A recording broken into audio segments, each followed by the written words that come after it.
Bien, Polo, installe-toi confortablement. Donc aujourd'hui, on va aborder les arbres géants en compagnie de Hassan, donc qui va me poser les questions au travers du téléphone. Bien.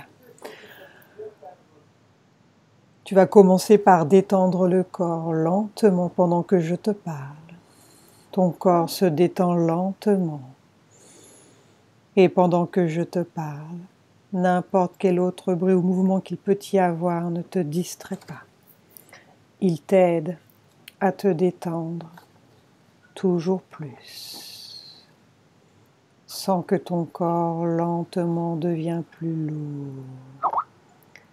Il devient de plus en plus lourd et je t'accompagne en comptant vers le bas de 10 à 1. 10, 9,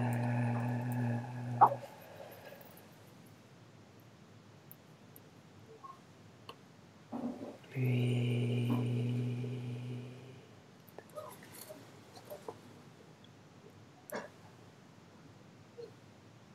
7,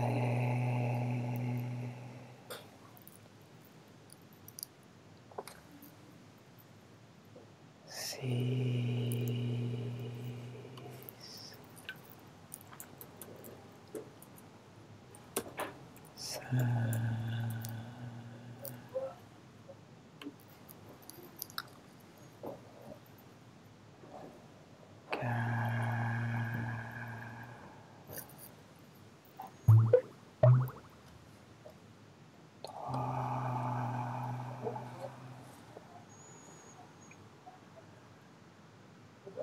2,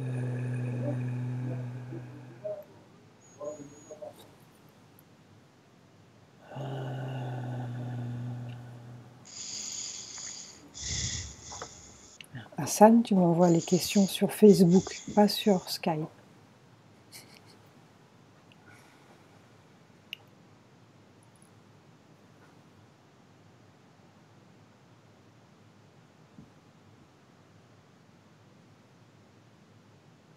Bien.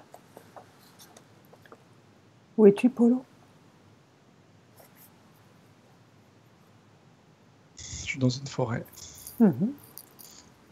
Elle est assez clairsemée. Est-ce que cette forêt, elle est sur Terre ou ailleurs? Enfin, la Terre, là où on connaît.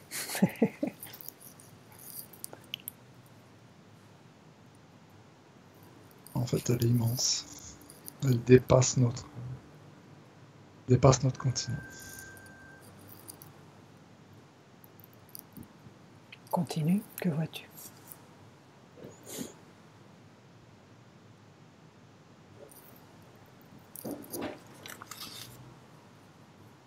Un arbre immense. Peut-être,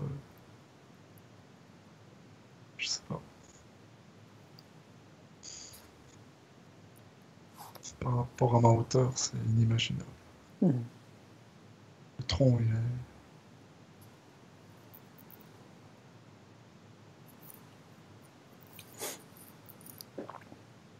est de diamètre, je dirais, quelques kilomètres. 5, 6. Ça, c'est, tu perçois un arbre, Je suis au pied d'un arbre, en il fait. est entier ou bien il est coupé comme on a l'habitude de voir? Non, non. Je suis pas à notre époque, là. Mhm. Donc Je comment, vois, l'arbre est entier, là. et comment tu te situes est-ce que c'est sur notre planète, celle là où on vit, ou bien c'est à l'extérieur des glaces ou ailleurs? Là, je suis à l'intérieur des glaces. Je suis dans le continent plat, Oui. Donc là où on se trouve. là où on se trouve. Mhm.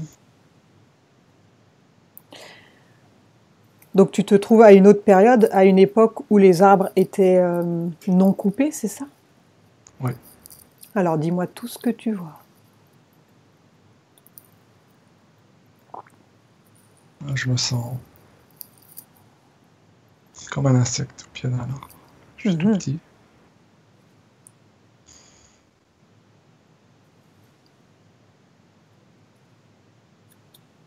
Les arbres sont, on dirait qu'ils sont des milliers de kilomètres les uns des autres, tellement ils sont immenses. Enfin, pour moi, c'est une distance inimaginable.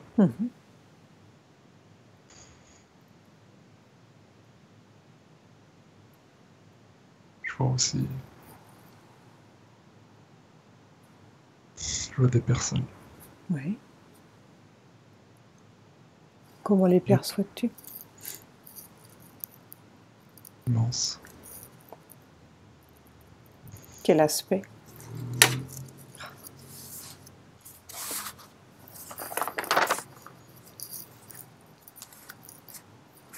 Une apparence humaine.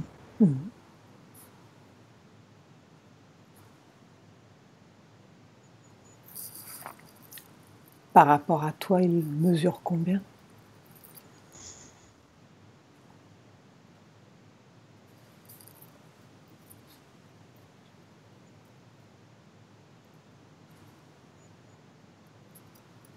Je leur arrive aux chevilles.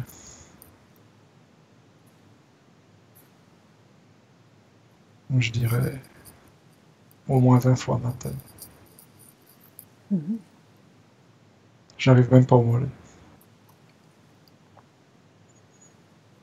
Et ils sont vêtus comment? Comment les perçois-tu?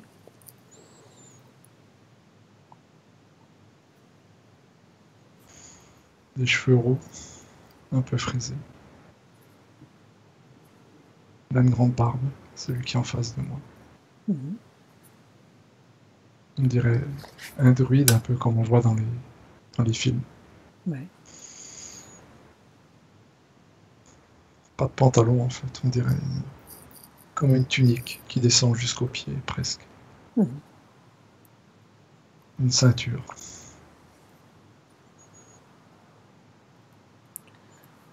Et ces êtres, en fait, ces hommes, ils vivent là?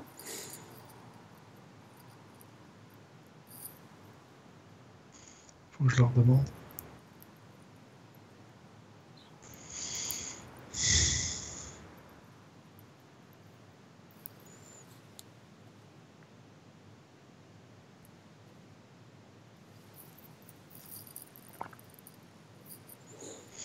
Oui. Mais oui, ils vivent là. Mais en comparaison, même par rapport à leurs arbres, ils sont très petits.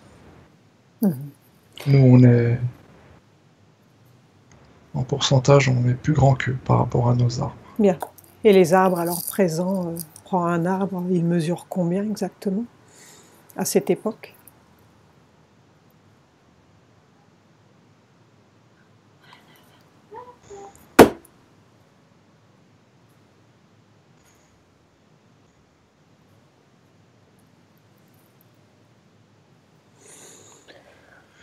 Celui qui est en face de moi, il fait presque 100 km de hauteur. Et une feuille, elle fait combien de large?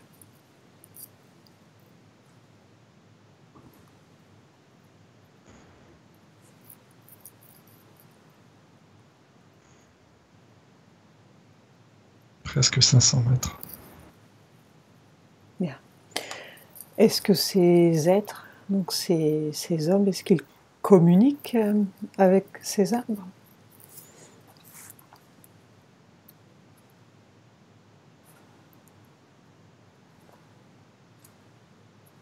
Oui. Ils ne les détruisent pas. Ça représente quoi pour eux, cette forêt, en fait? C'est leur toit. Il n'y a pas notre soleil. Ils sont éclairés comment?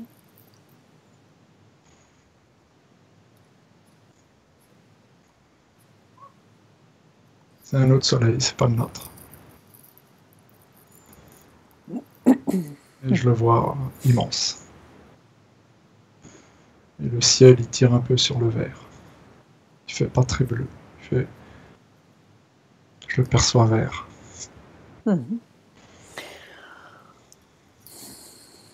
Et de quelle manière ils communiquent avec ces arbres? En fait, il se passe quoi entre eux?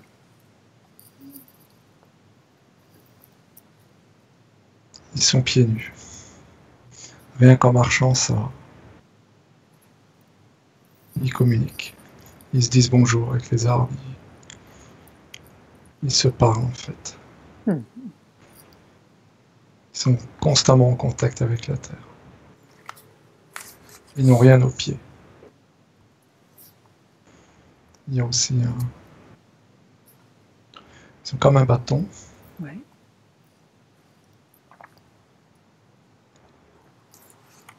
Et quand ils arrivent vers un arbre, ils mettent le bâton contre l'arbre. Mhm.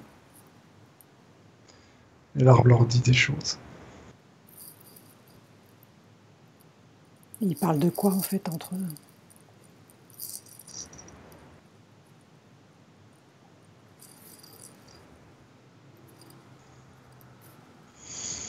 Si l'homme a besoin de se nourrir, il demande à l'arbre s'il est autorisé à ramasser un fruit.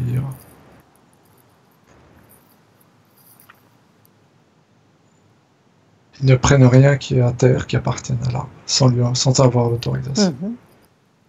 C'est un échange. Et il y a une contrepartie en fait. Ouais. Ouais. Ces humains, parce que c'est des humains, Mhm. ils aident les arbres aussi. De quelle manière?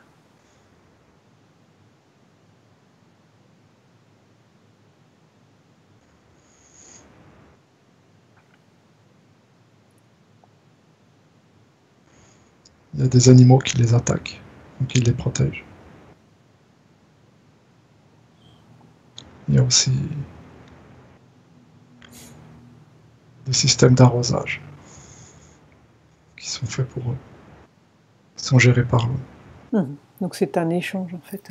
Oui. L'arbre les nourrit et en échange. Et eux les protègent. Bien. Et les arbres, ils sont majestueux, Mhm. ils sont énormes. Est-ce que les arbres sont-ils les gardiens des informations? Oui. Oui, oui. Bien. Maintenant, j'aimerais qu'on revienne aux racines. Donc, comment est-ce qu'ils ont été façonnés, mis en forme?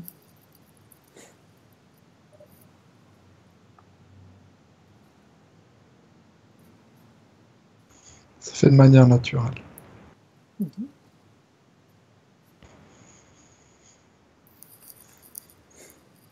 C'est l'homme qui plante les arbres. Avant de les planter, il se concerte avec les autres arbres. Pour pas qu'il y ait de concurrence.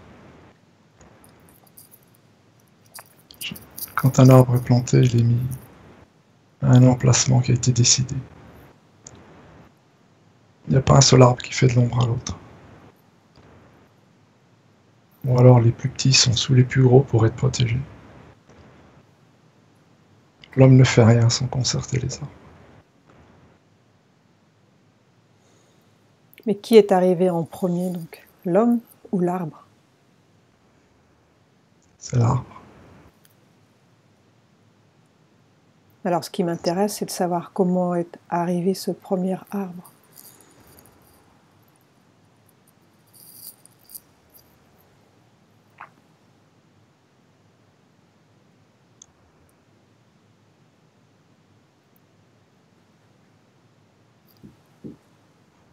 Le géant, il veut que je pose mes mains sur l'arbre pour parler avec l'arbre.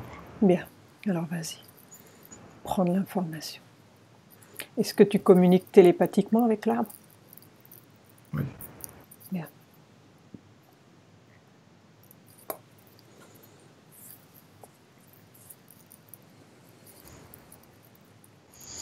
Il est...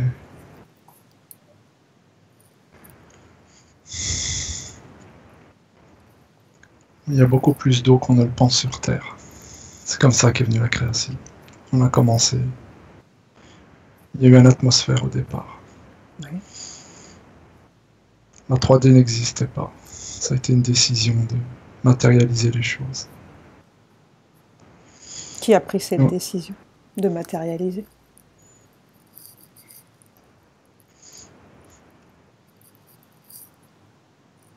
c'est à nu. Anu? À nu. Ok, continue.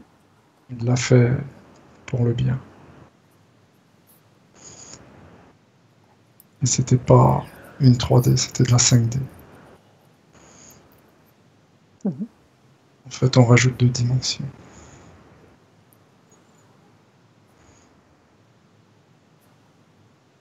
Continue. La dimension qu'on rajoute à la 3D, c'était la télépathie et la télékinésie. Tout ce qui est spirituel. Mhm. C'est pour ça qu'on a commencé de la nommer 5D. À l'époque, il y avait encore un mélange.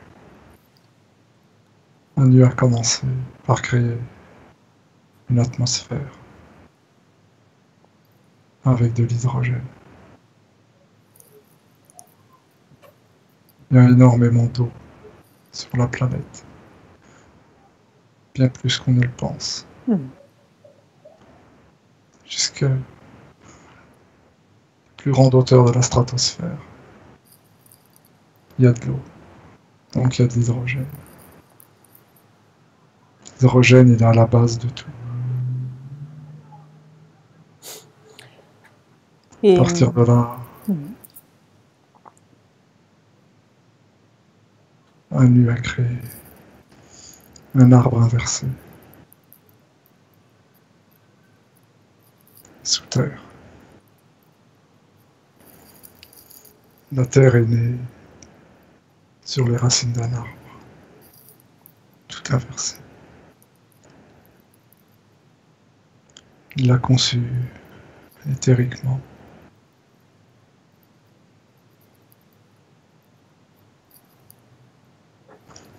Cet arbre a commencé à se matérialiser en 3D. Il a créé son propre reflet en 3D au-dessus. C'est ce que nous on voit. Bien. Son tronc s'est séparé. Mhm. La connaissance et la source.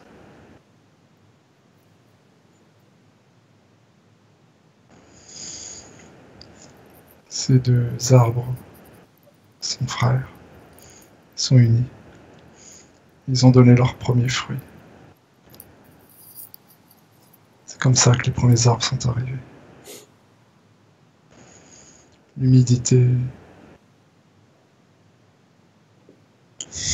leur a permis de grandir.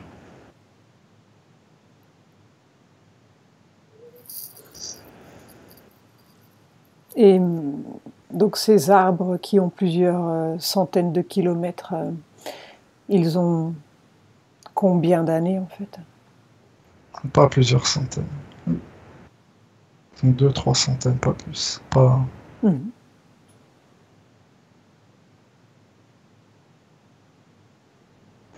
Est-ce qu'ils ont eu une croissance plus rapide à cette époque-là ou bien c'est comme aujourd'hui?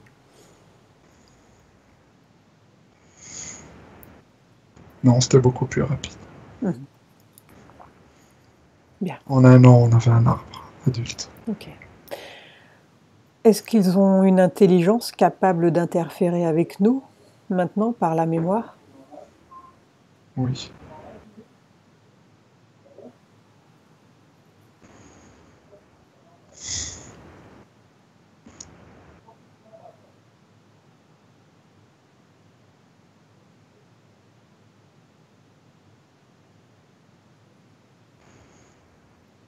Le,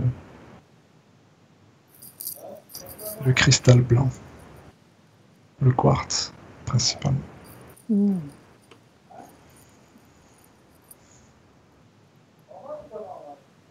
Il nous permet de... Il est plein de mémoire. On s'en sert, mais on ne l'exploite pas comme on devrait l'exploiter. Le quartz, c'est le résultat de la cristallisation de la sève des arbres. C'est le savoir.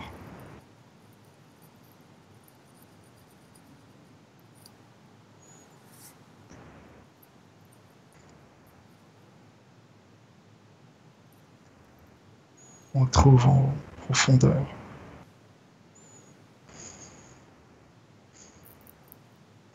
Parce que quand les arbres ont été abattus, ils ont mis à l'abri leur savoir, leur connaissance, dans leurs racines. C'est pour ça que la majorité des cristaux nous parlent.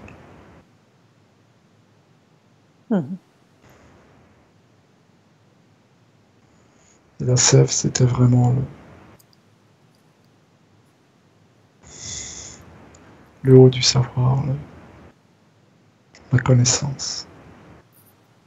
C'était plus que de l'information. On imbriquait les formations et on créait un savoir puissant. Et au jour d'aujourd'hui, est-ce qu'il y a dans ce monde des contacts avec des humains bien précis ou bien tout cela a complètement disparu? L'arbre sourit. Il dit qu'il est en contact. Là. Non, ça n'a pas disparu.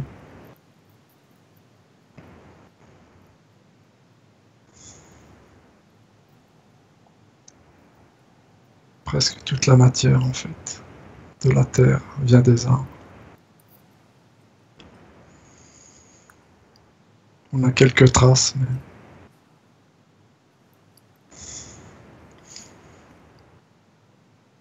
les mésas, certaines montagnes Oui. devraient nous mettre la puce à l'oreille. Il y a encore des races reculées d'humains.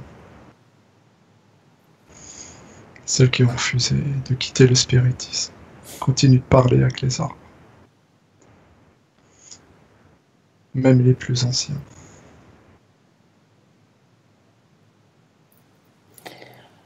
Et donc les arbres sont coupés, mais les racines qui restent, que se passe-t-il avec cela?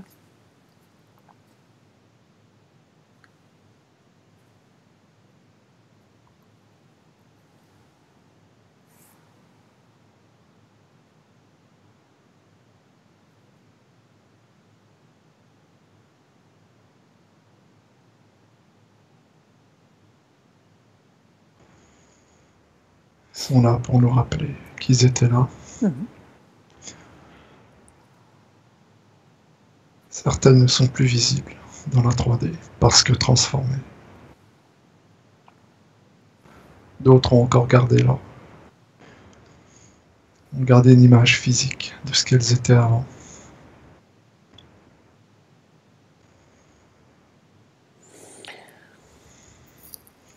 Sont là pour nous donner la matière première. Et elles ont quelle taille ces racines maintenant?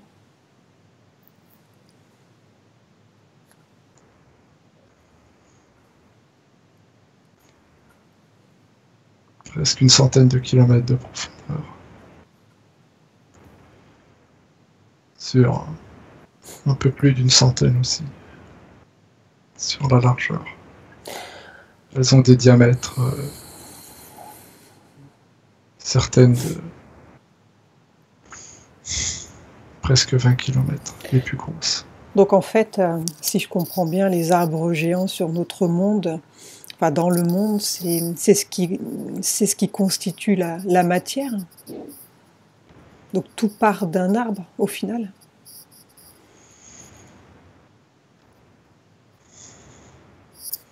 Oui, si j'écoute ce que me dit le sage, là, cet arbre, c'est que tout part en fait d'un arbre. Bien.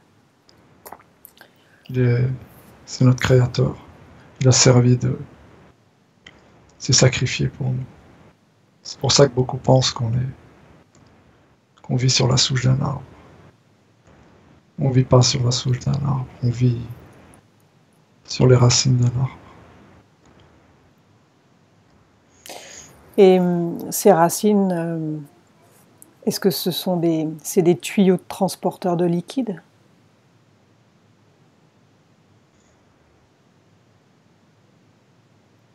Non. Elles l'ont été à une époque pour nourrir les arbres. Aujourd'hui, elles ne le sont plus. Il en reste quelques-unes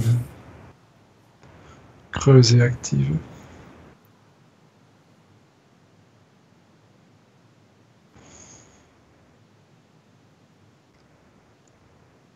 Il dit qu'elles contiennent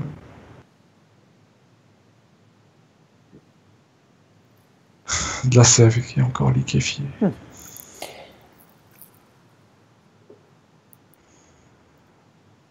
Et tout ce qui est pétrole, lave, est-ce que c'est véhiculé par ces racines aussi?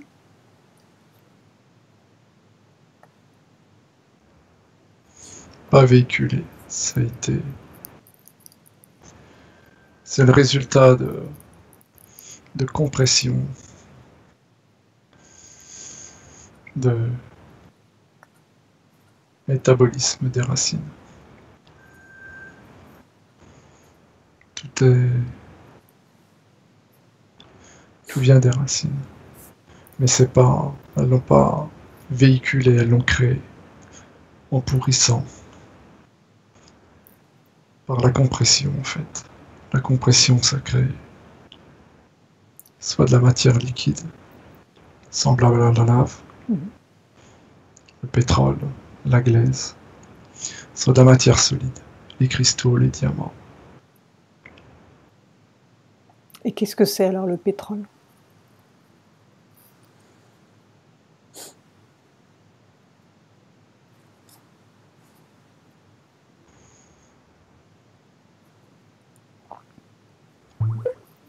On en a presque à l'infini. Il manque jamais. Ça se renouvelle en permanence ou bien c'est quelque chose qui est évacué? Ça se renouvelle.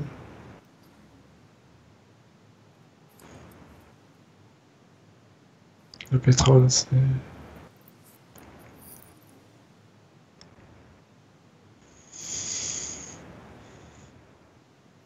J'ai l'impression que c'est une racine.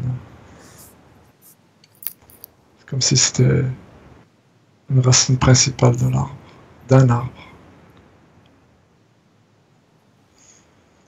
Quand l'arbre se détoxifiait, il renvoyait tout par cette racine. Et même coupé, il continue de se détoxifier. Donc Aujourd'hui, tu veux dire que le pétrole, c'est une sorte d'énergie sale? oui, on ne devrait pas l'utiliser. Bah oui. Et même les arbres qu'on a coupés, pas nous, mais nos ancêtres, ils ont beau être coupés, ils continuent de se...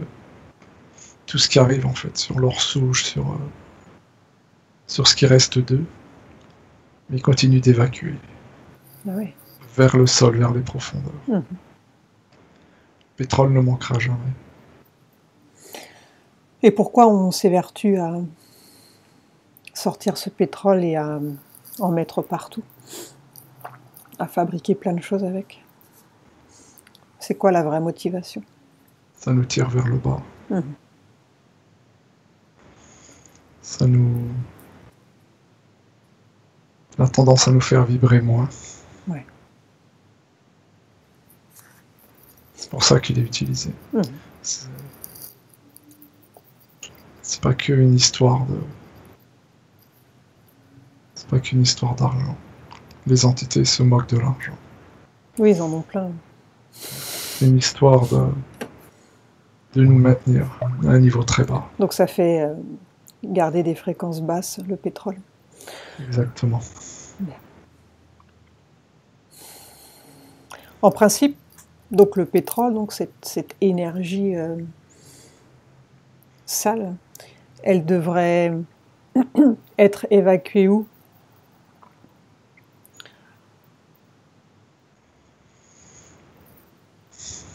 vers la source. Et ensuite, ça devient quoi? Si ce n'était pas ramené à la surface? Elle est nettoyée, les énergies sont inversées. Et on doit le laisser remonter de lui-même à la surface. Et ça devient quoi une fois que c'est nettoyé, ce pétrole? Des cristaux. Principalement des cristaux, des roches. On casse la chaîne de renouvellement de la Terre. Eh oui, c'est exactement ce que je me disais.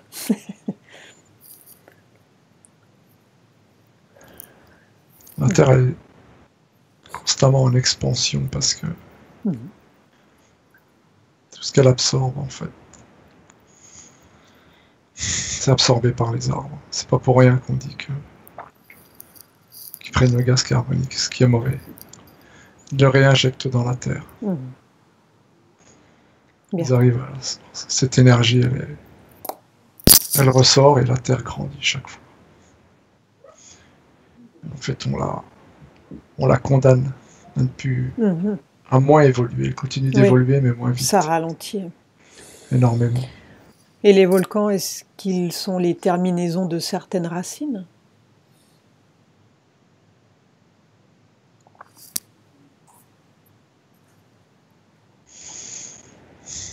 Non.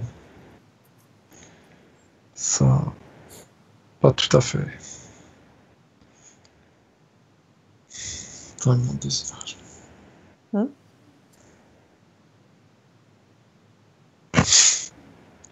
Il y a bien des racines dessous. Sous les volcans, ouais. Oui. Il y a bien une racine, une veine un peu. C'est comme si c'était une veine de la Terre, sous chaque volcan.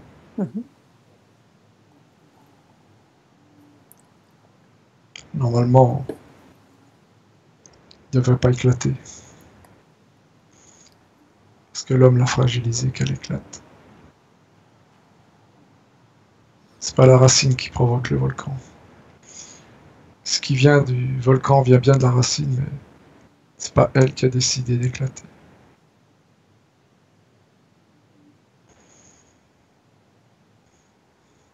C'est contrôlé.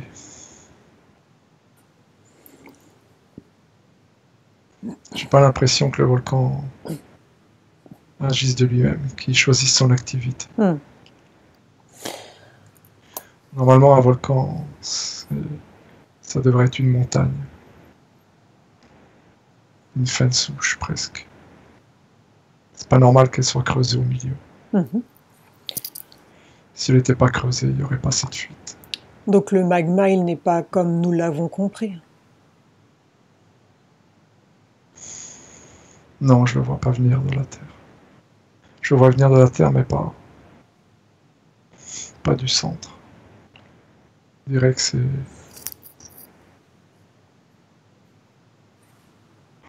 c'est presque volontaire. Qu'il y a eu une force extérieure qui est venue l'extraire, en fait, qui est venue éclater cette racine. Mais de dire que c'est la racine qui provoque le volcan, non. Quelqu'un est venu la blesser. Ou quelque chose. Il a été vu dans d'autres séances que des pyramides avaient été construites sur des volcans. Oui. Et que ça a été détruit par la suite. Donc quel était le risque en fait?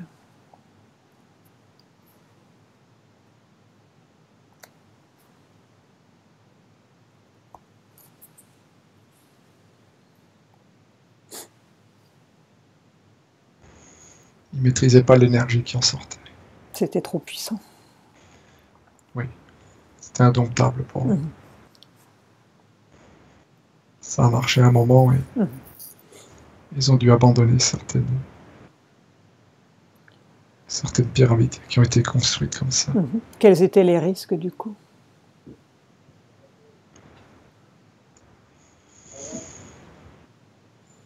Ça se propage. On risquait d'éclater, de faire éclater complètement ce tuyau, si je puis dire, ce flux qui est dessous. On aurait pu vider l'énergie complète d'un arbre. Et là, ça aurait été une catastrophe. Bien. Énorme. Sur plusieurs centaines de kilomètres. Ah oui, ça aurait fait des dégâts considérables. Ils ont compris, donc ils ont arrêté. Et les racines, est-ce qu'elles sont reliées à l'infini entre elles?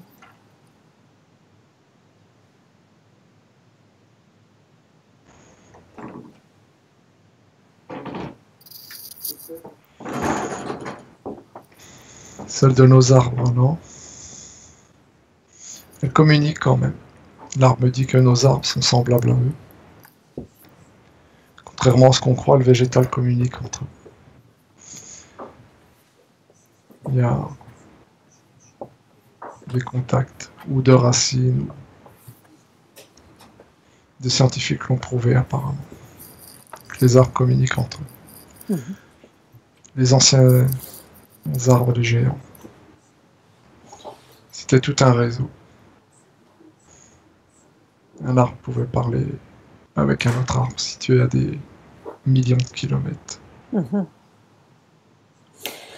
Et les racines dans leurs parois, est-ce qu'elles transportent des courants électriques? Oui. Quand je dis des millions, en fait, c'est en comptant toutes les longueurs de racines entre elles. Il y avait... C'est un flux qui... Si un arbre était mal, les autres pouvaient le réénergiser.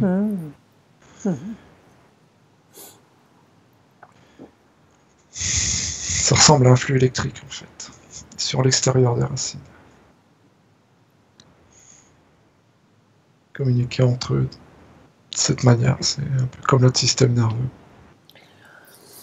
Et ces racines, est-ce qu'elles possèdent en surface chacune un monde? Non.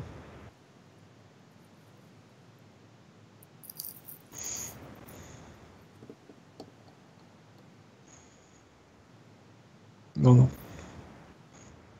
L'arbre me dit que elles ont pour mission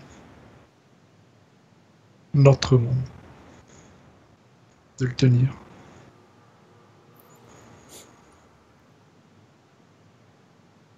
Il n'y a pas plusieurs mondes, c'est pas un monde par racine. Et au jour d'aujourd'hui, donc, l'arbre avec qui tu communiques,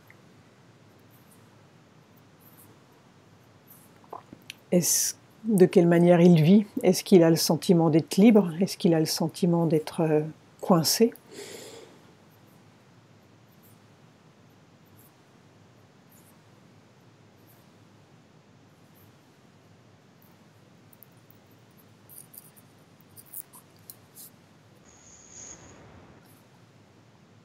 Dans la 3D, il n'existe plus du tout.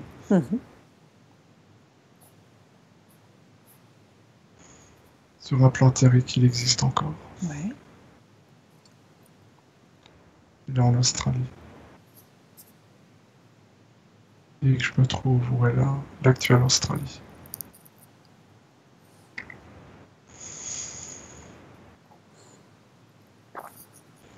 Et il n'est pas mort. Et il en pense quoi, lui, de notre monde actuel, en fait? Les humains qui vivent là maintenant.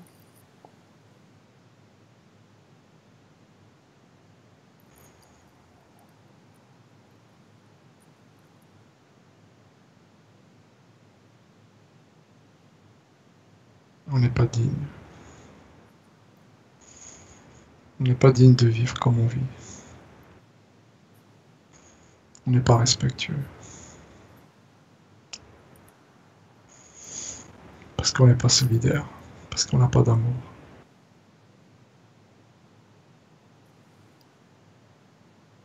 On ne sait pas parler entre nous. On est trop peu à comprendre les choses.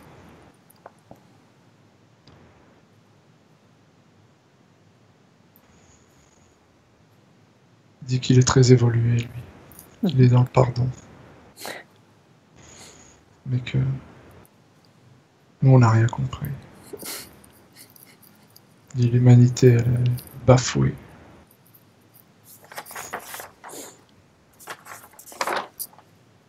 Il leur dit, encore une fois, Mhm. on n'est pas digne. On ne sait pas dire non, on est absorbé par la 3D, alors qu'on devrait être en 5D. C'est pour ça qu'on abîme tout. Et de quoi manque-t-on en fait pour évoluer en 5D? Puisqu'on est retardé visiblement.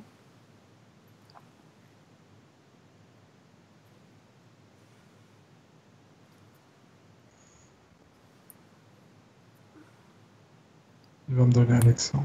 Mhm. Quand on vient au monde, on manque de rien. On a tout. Tout pour évoluer.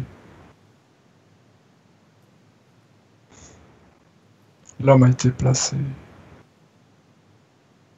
sommet de la chaîne, mais pas pour détruire, pour protéger. Mhm. Il n'a pas su faire. L'homme est un être qui aurait dû protéger sa planète, qui n'aurait dû se nourrir que de végétal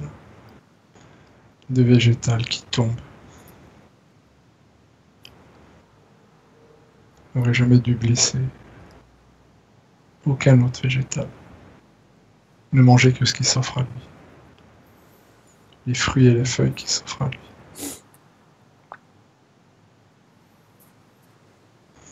L'homme a un intestin qui fait 7 à 8 fois sa longueur. C'est un intestin d'herbivore.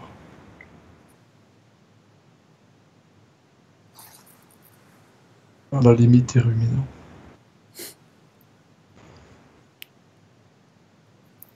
Tout ce qu'on mange reste longtemps dans notre corps. Mhm.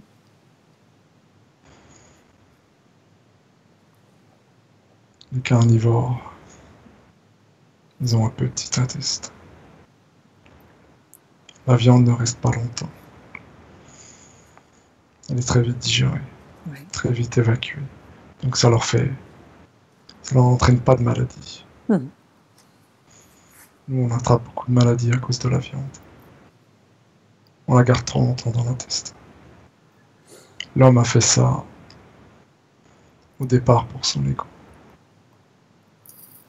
L'homme n'a jamais tué les mammouths.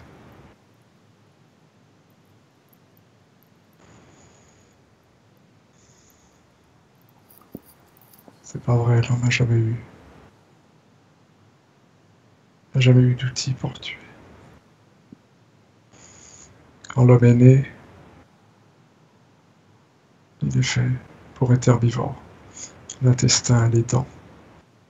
Notre mâchoire, elle est faite pour mastiquer, pas pour croquer. Il peut aller de droite à gauche, d'arrière en avant, de haut en bas. Un carnivore, il peut que aller de haut en bas.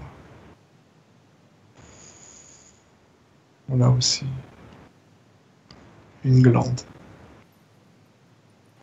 qu'on condamne en mangeant de la viande, parce qu'on l'oxyde. Et on l'oxyde encore davantage avec d'autres produits.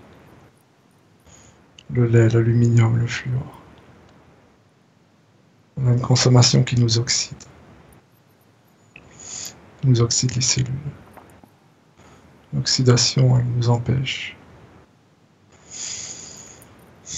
d'accéder à autre chose. Mhm. Ce qui donne des cancers. Oui. Et elle nous empêche aussi d'aller dans le spirituel, d'aller dans la 5D, Mhm. les autres dimensions. Mhm. Très petite partie de l'humanité Il y a accès. y a accès.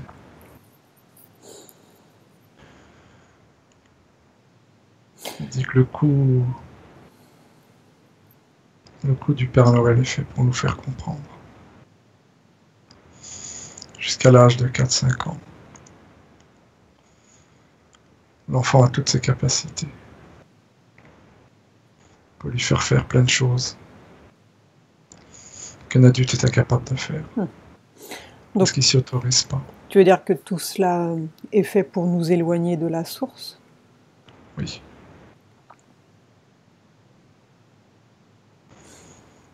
On n'est pas obligé de le faire.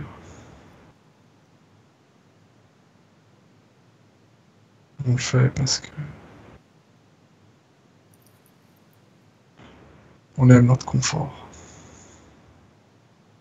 Et c'est ce qu'on nous a toujours appris aussi. Depuis tout petit. Alors, qui est-ce qui nous induit en erreur en fait? Qui est-ce qui veut que nous n'évoluions pas?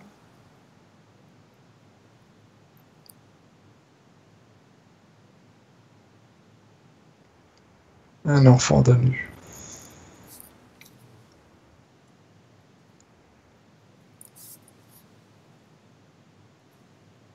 Ne partage pas les idées de son père.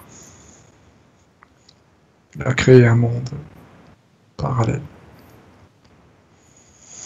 qu'il a figé dans la matière pour emprisonner les âmes et les contrôler. En réalité, il n'a aucun pouvoir sur nous. C'est nous qui lui donnons. L'arbre dit, c'est nous qui avons le pouvoir de dire non. Le pouvoir d'arrêter de faire du mal.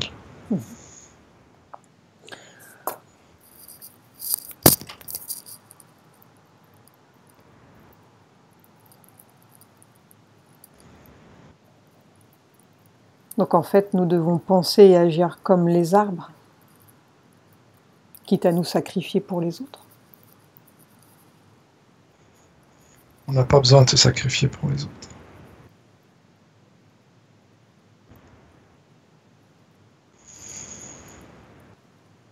Il y a juste certaines choses à changer.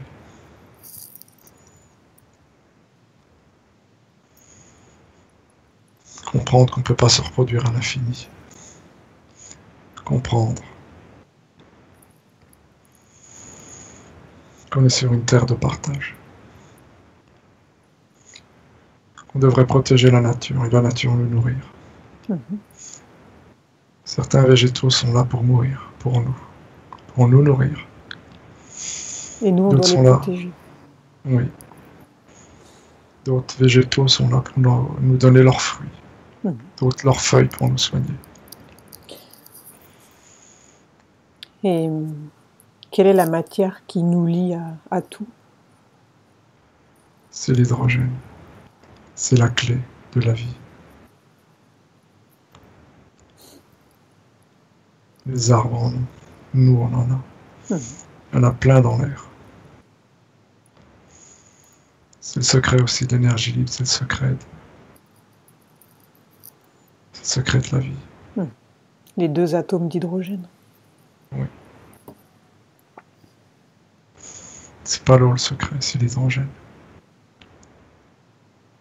Et est-ce que nous manquons dans notre monde d'hydrogène?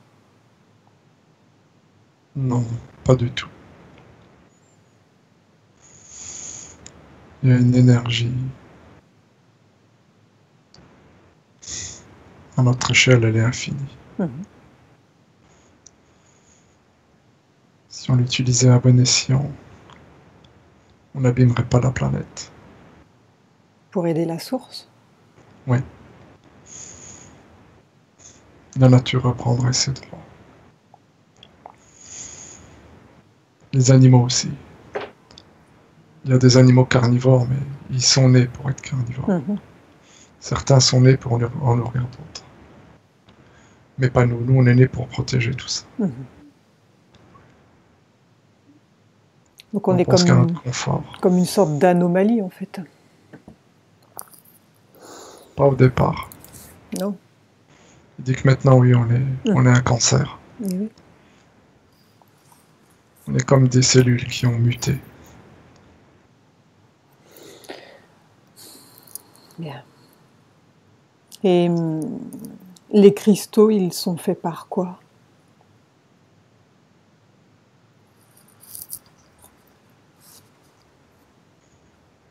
Par compression.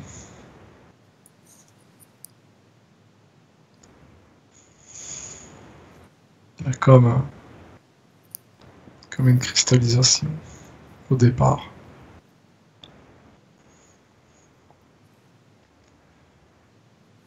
Les racines, certaines arrivent à se fossiliser. Ça fait partie de l'évolution de la Terre. Et le plus elles sont sous pression, le plus elles se cristallisent. Le diamant est fait comme ça. Ah oui. Tous les cristaux sont obtenus. Pression, chaleur successive.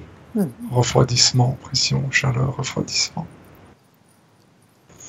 Suivant les années, suivant les pressions qu'ils ont eues, suivant les températures qu'ils ont subies, on obtient plusieurs cristaux. Et en fait, le plus beau des cristaux, c'est le quartz. C'est pas le diamant. Le quartz est plein de mémoire. C'est la mémoire du vivant. C'est pour ça que les Atlantes utilisaient le quartz, Oui. Cristal de roche. Exact. Bien. Donc il y a peu de personnes qui savent tout cela en fait, le secret des arbres géants. Ça a été bien caché. Il y en a quelques-unes quand même. Il y en a qui s'en doutent aussi, qui sont proches de la vérité. Même si on l'aura jamais complètement, on l'a bien abordé.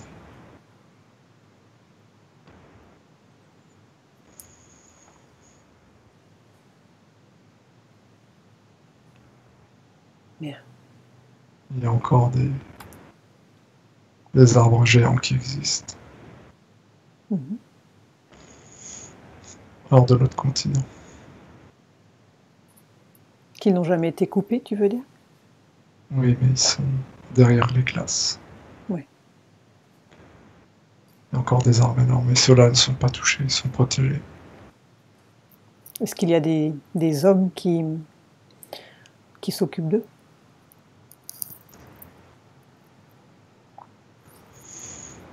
Des hommes, des humanoïdes, oui. Qui les protègent. Il y a toujours cet échange entre eux.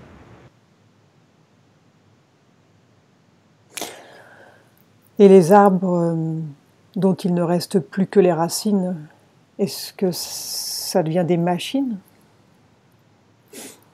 Sont-ils des machines? Indirectement, oui. Sur le plan physique, ils ont été tués, mais ils se sont sacrifiés pour la Terre.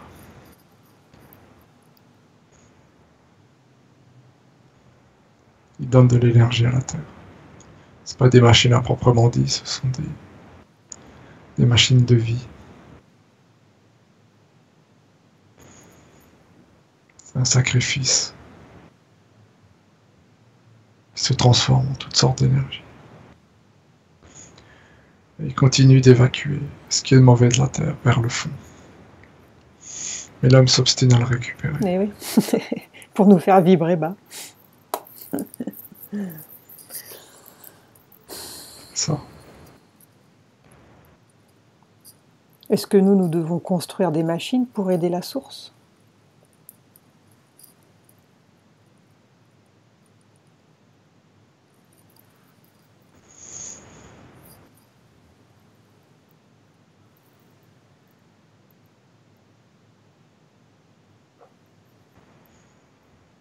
Pas à construire des machines. Pas au sens où tu le penses. On devra arrêter de faire jaillir le sang caillé qui vient du profondeur de la terre. Il est sale. On devrait utiliser l'énergie qui nous est offerte partout. Ouais, mais on nous en empêche. Il y a plein de solutions. Mhm. Il y a des machines qui existent justement au sens propre. Des mécanismes qui utilisent soit de l'hydrogène, soit ils ont un fonctionnement surnuméraire, c'est-à-dire que des machines qui existent qu'on alimente. Et elles donnent plus de résultats, elles donnent plus d'énergie qu'elles n'en reçoivent. Parce qu'elles transforment une partie de l'énergie libre qui est autour de nous, soit en énergie mécanique, soit en énergie diélectrique, en différence de potentiel. Le problème, c'est que l'homme, il faudrait qu'il se contente de fabriquer ces machines et ensuite de stopper leur fabrication. Parce que pour les fabriquer, on blesse la terre. Il faut du cuivre, beaucoup de cuivre. La terre est prête à en donner.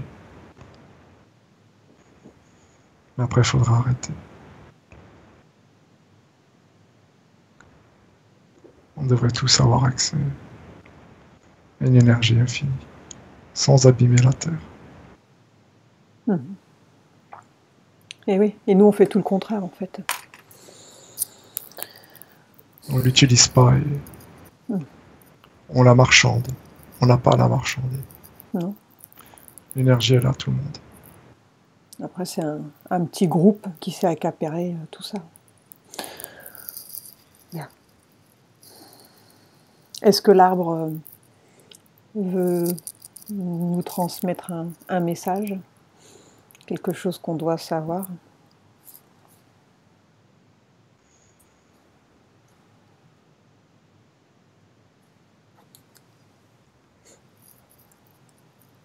Je vais répondre à une de tes questions.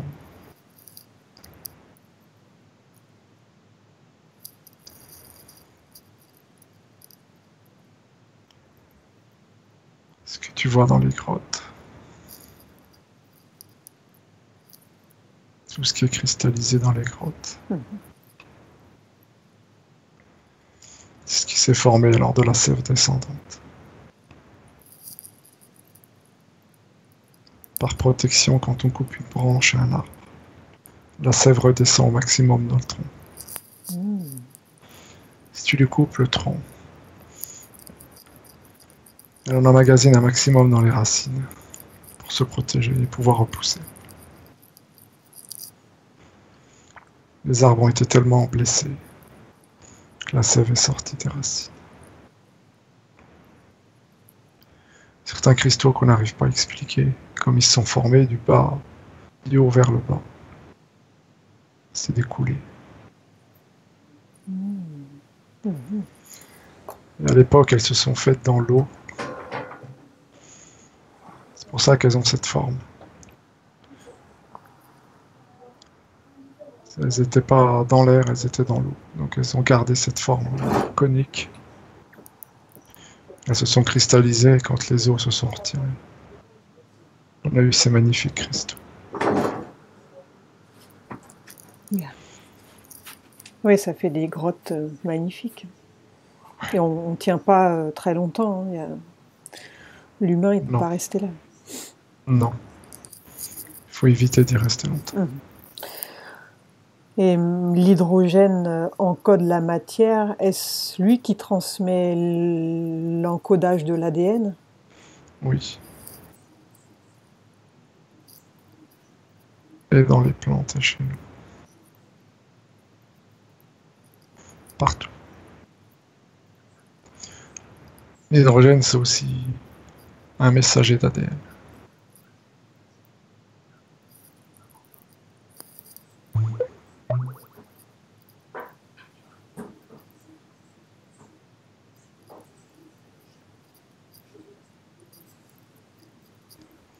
C'est la clé.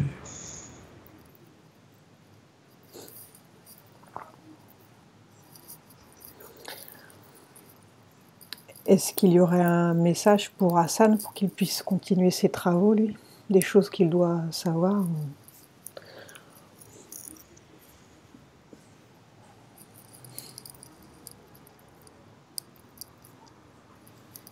Oui. Il me montre une boîte assez grande.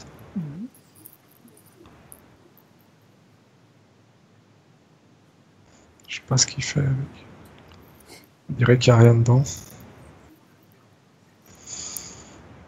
Je crois qu'il fait le vide à l'intérieur. C'est un des secrets de l'énergie libre. Faire travailler une machine dans le vide.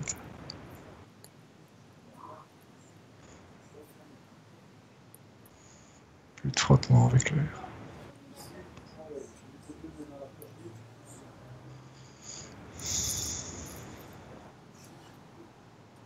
Faut faire un essai.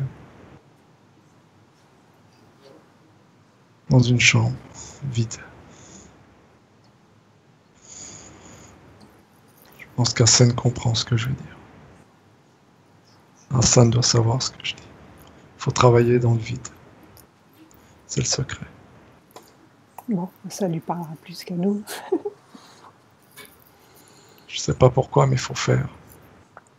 Même les machines actuelles qui existent à énergie libre, elles seraient 4 à 5 fois supérieures en rendement si on les faisait travailler dans le vide. Je sais pas pourquoi, mais l'arbre insiste. C'est une des clés. Hassan, il l'a. Ça doit lui parler normalement. Bien. Et quelle est la relation avec les labyrinthes que nous trouvons dans les représentations des églises dans ce monde?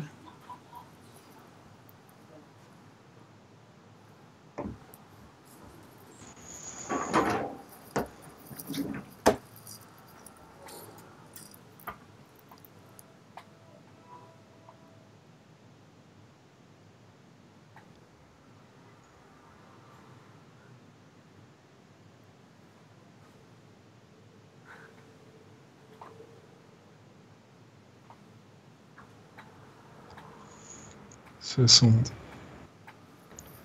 des circuits énergétiques.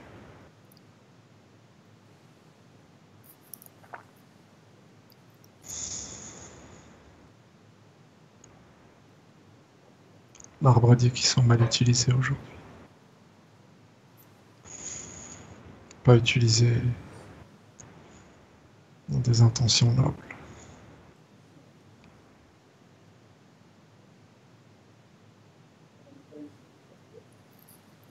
On a construit sur des lieux hautement énergétiques. Des bâtiments de culte. Ces labyrinthes amplifient de manière considérable les égrégores qui sont créés.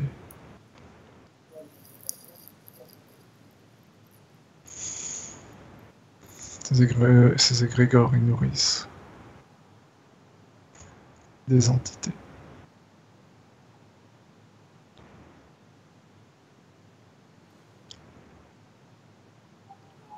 Donc c'est pour amplifier d'une certaine manière?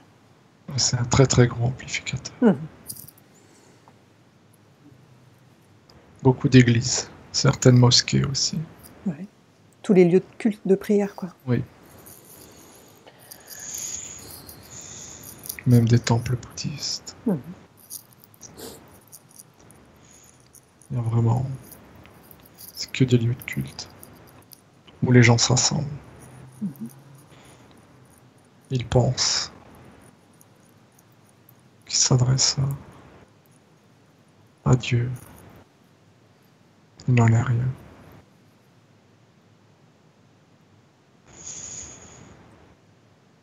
Ce qu'ils font, ils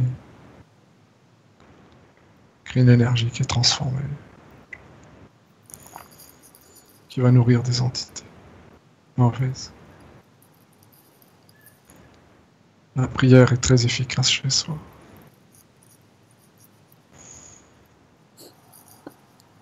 La prière de groupe, l'art me dit que c'est, comme on le sait, toi et moi, c'est comme les méditations de groupe. Ça devrait pas avoir lieu. Ça donne naissance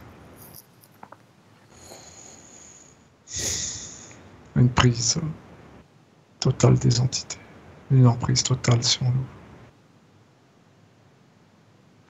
N'importe quelle méditation de groupe ou prière, c'est pareil.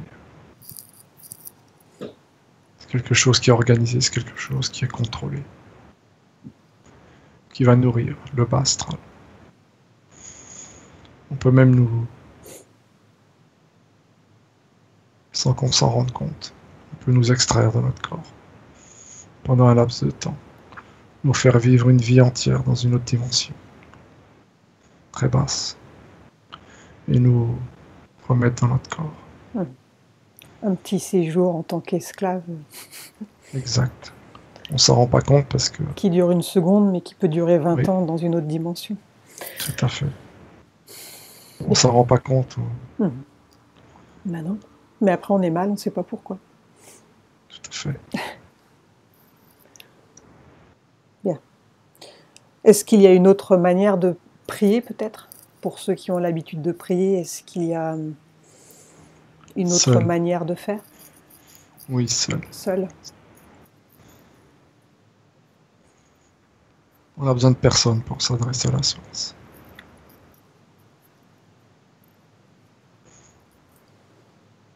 Le meilleur moyen, c'est de s'isoler et de prier seul. Les bons croyants, ceux qui ignorent, sont bien plus efficaces en prière solitaire qu'en prière commune. Il n'intéresse personne la prière solitaire, sauf la source. Bien. J'aimerais savoir par rapport à Tesla, donc tout ce qu'il a trouvé en fait sur l'énergie libre. Comment a-t-il été inspiré? Ça s'est passé comment en fait pour lui? Toutes ces trouvailles. Il était connecté sur quoi lui?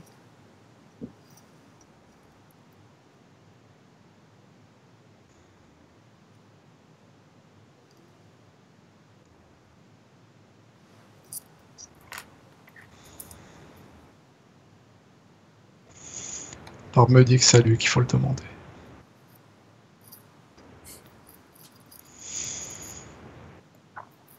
Il me dit juste que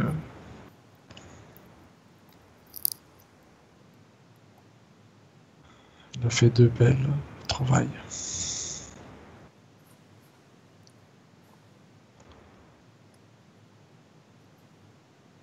Qui aujourd'hui portent 2 noms. C'est Pulsar et Bedini. C'est à la base de ses inventions pour l'énergie libre.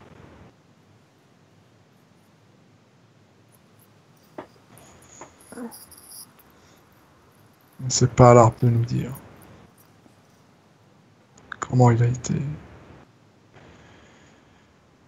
influencé pour faire ce qu'il a fait.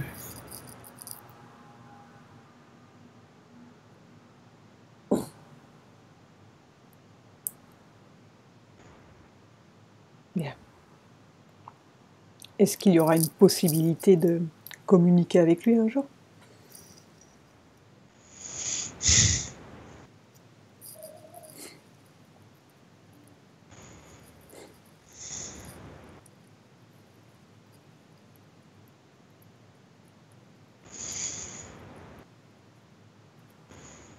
L'arbre dit oui. Il dit qu'on sera écouté. Bien. Alors, le soleil et la lune, ils sont animés par les animaux, les végétaux, le monde vivant, les humains. Nous communiquons, nous produisons l'hydrogène pour eux. On produit leur énergie et ils nous la rendent.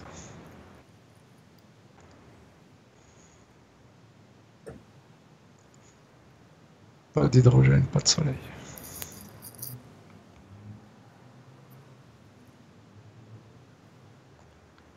Le soleil transforme l'hydrogène. Il a envie, il le transforme, il nous le renvoie.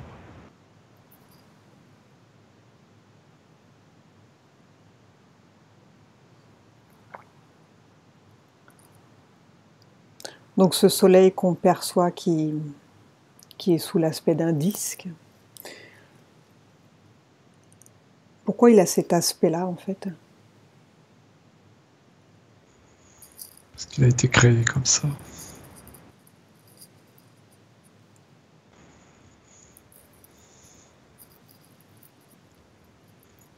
C'est comme plusieurs couches superposées.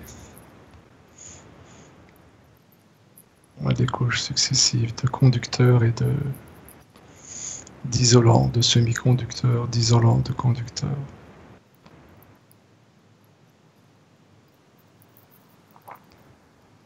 Il me dit que c'est le fonctionnement d'un condensateur. Et il vibre très haut, parce que quand on prend Oui, son taux vibratoire au pendule, ça tourne à toute vitesse, que la Lune, ça bouge pas. non. Et le soleil, il emmagasine. En fait, il se charge et il se décharge. Attends, je vais juste rebrancher ma prise, je reviens tout de suite.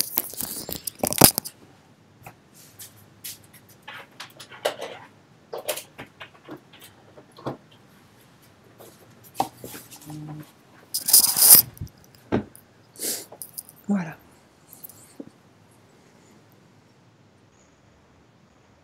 Oui, le soleil, c'est comme un condensateur.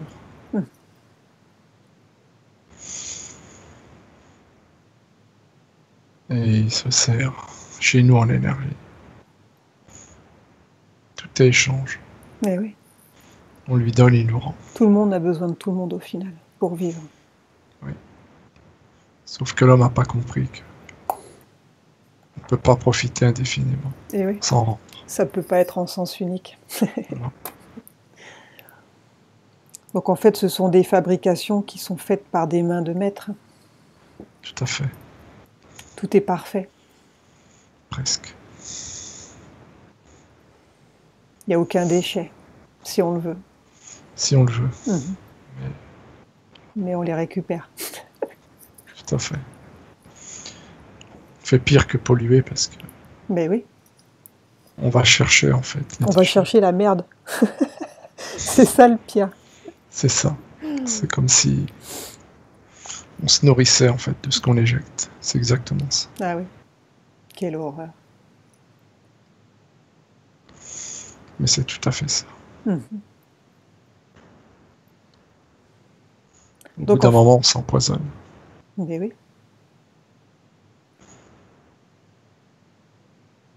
Donc en fait, c'est impossible à falsifier, simplement ils peuvent détourner. Uniquement, oui.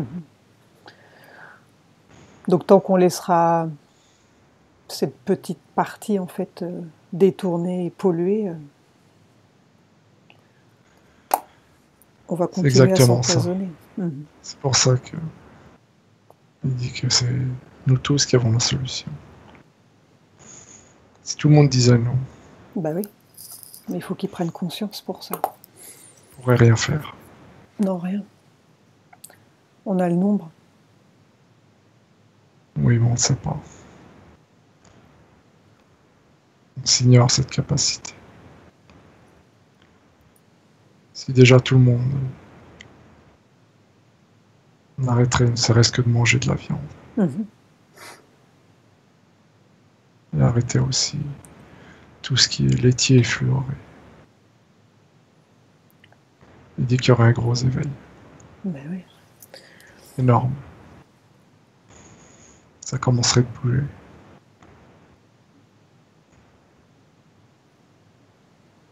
Mais l'homme est trop... Il est trop avide de pouvoir qu'il n'aura jamais.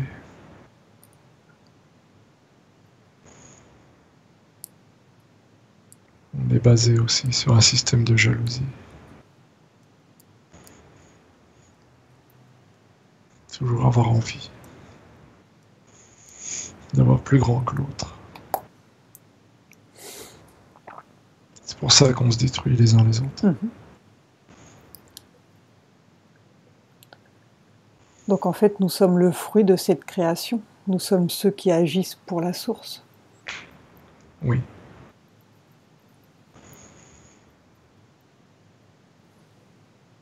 On aurait dû être protecteur vis-à-vis de tout le monde. Et on est destructeur. Comme ce qui se passe dans la nature, en fait. Exactement. Tout le monde a une utilité. Oui. Les plus petits insectes jusqu'à nous.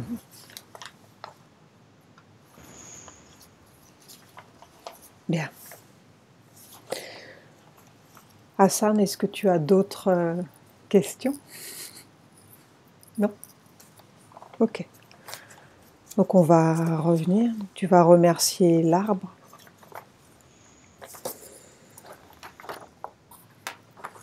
Et quand tu es prêt à revenir, Polo, tu me le dis.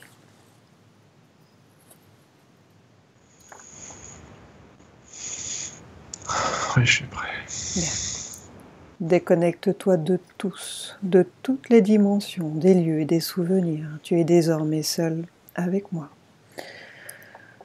Prépare-toi pour revenir au présent, à la dimension terrestre. Je vais maintenant compter de 1 à 5 et pendant que je compte, tu vas revenir à ton corps, à ton esprit et tu vas revenir au temps présent, celui dans lequel je te parle. 1. Tu commences à revenir à ton corps. Tu peux sentir que ton corps devient plus léger, très léger. 2. Tu continues de revenir et tu réintègres ton corps comme une main à l'intérieur d'un gant, bien centré, bien équilibré et bien réajusté. 3. Tu continues de revenir et la sensation est merveilleuse, magnifique. Tu te sens bien, tranquille, serein. 4. Tu continues de revenir lentement. Tu es à l'aise. Tu es bien. 5. Tu ouvres les yeux.